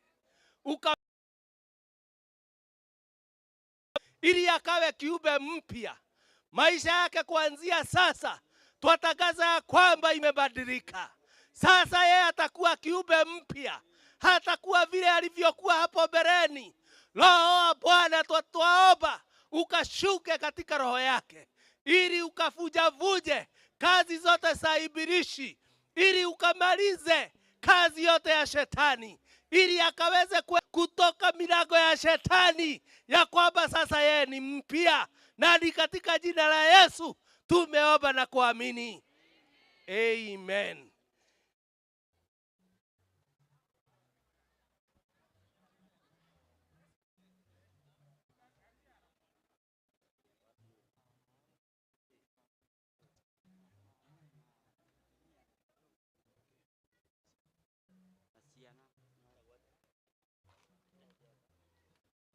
Baba, katika jina la Yesu Kristo, tazama huyu mpendwa Jenga amesikia neno lako Bwana, likajenga imani katika moyo wake. Twaomba Mungu wa mbinguni, kwa sababu ya rehema zako na huruma zako zilizo nyingi, Bwana ukatazame huyu kijana kwa macho ya rehema, ili Bwana ukamrehemu, ukamsamehe dhambi zake. Twaomba Baba wa mbinguni, shida zake zote unajuana nazo. Naomba Baba wa mbinguni, kwa maana wewe ni Mungu mwema, ukamsaidie. Baba, twatangaza ya kwamba kule amefungwa na yule mwovu shetani, hiyo minyororo ya dhambi, hiyo minyororo ya shinda, hiyo minyororo ambayo imemfunga ya magonjwa, tumeikatakata katika jina la Yesu. Twatangaza ya kwamba jenga uhuru, na yule ambaye Bwana umeweka huru atakuwa huru kweli. Na ni katika jina la Yesu Kristo tumeomba na kuamini. Amen. Amen.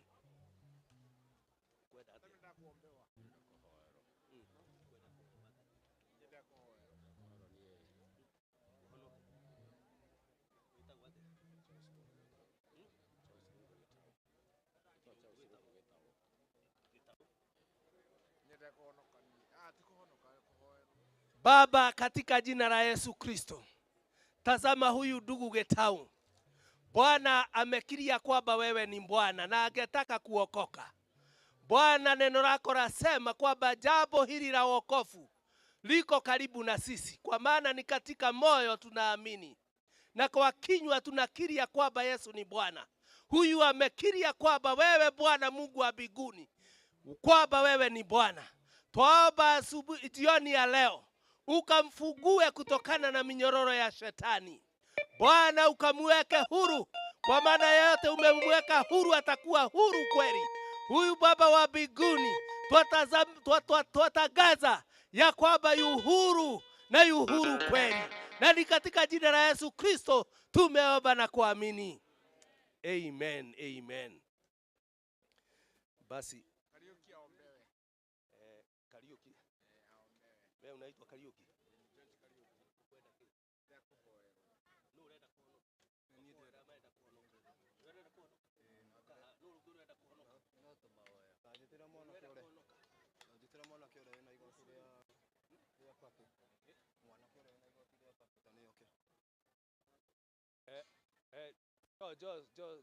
Jo.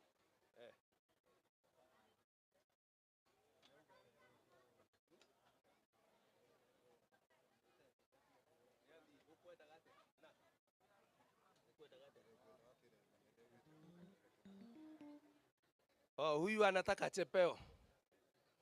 Basi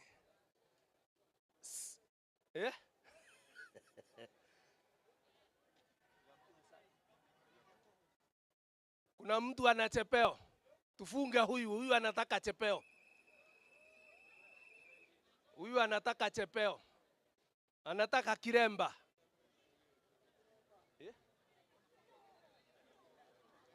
Hata huyu anataka. Basi Sunday tutawaelezea hawa wawili wanataka viremba. Basi Sunday kanisa liko hapa nyuma ya Spar Mall. Mmejua? Basi Sunday muwe hapo, sawa?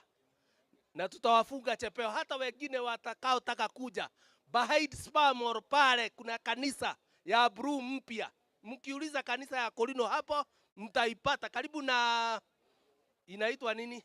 Alliance Concrete. Karibu na hiyo Alliance Concrete. Hapo ndio kanisa iko. Sunday muje hapo na mtafungwa chepeo, sawa? Haya, huyu anataka kuokoka Kwanza uokoke, Sunday tukufuge chepeo, sawa? Haya, wacha nitukuombe. Baba, katika jina la Yesu Kristo, tazama huyu Wilson Mwaura. Amesikia neno lako, ikajenga imani katika moyo wake. Baba, uishie milele. Twaomba kwa ajili ya wema wako na fadhili zako, ukaingie katika moyo wake. Roho Mtakatifu wa Bwana, ukavuje kazi yote ya shetani, ili akawe kiumbe mpya. Bwana, ukampe moyo mpya, ukammbie roho safi, ili akaweze kuenenda katika njia ya wokovu. Bwana, akatembee pamoja nasi katika njia za uzima. Twatangaza ya kwamba huyu minyororo yote ambaye alikuwa amefungwa na shetani tumeikatakata katika jina la Yesu Kristo. Na sasa yu huru, na yu huru kweli. Kwa maana yote Yesu anamfanya huru, yeye huaga huru kweli. Na ni katika jina la Yesu Kristo tumeomba na kuamini. Amen. Amen. You are free. Hali ungeenda kuhonoka. Twabe turikia andu akuhonoka. Inyo murenda kuhoerwo. Wenda kuhonoka. Mmoja. Sawa. Bwana atatenda kama vile mwataka. Kuna mwingine angependa tuombe hawa wachungaji wote ili tuwaombe. Sawa. Aya basi tuombe. Baba wa mbinguni, katika jina la Yesu Kristo, hawa wapendwa wamekuja mbele zako. Wamesikia kwamba wewe Mungu wa mbinguni umekuja mbele zako, wewe uishie milele. Nguvu zote watazame kwa huruma, watazame kwa jicho la upendo. Baba wa mbinguni, ukawepona yule yote amefungwa na yule muovu shetani, kwa uovu wa aina yake wake, ama kwa ndugu yake, ama kwa mtoto wake. Twaomba kule alipo. Amen. God bless you. Bwana ataona, kwa maana jicho la Bwana liko kila pahali. Yeye huona hata mioyo yetu. Hata kabla tuombe anasema anajua yale yote hata kabla tuombe anasema anajua yale yote tunahitaji. Kuje tusifu pamoja. Bwana wabariki. Amen. God bless you. Amen. Tutakapoenenda tukaribishwe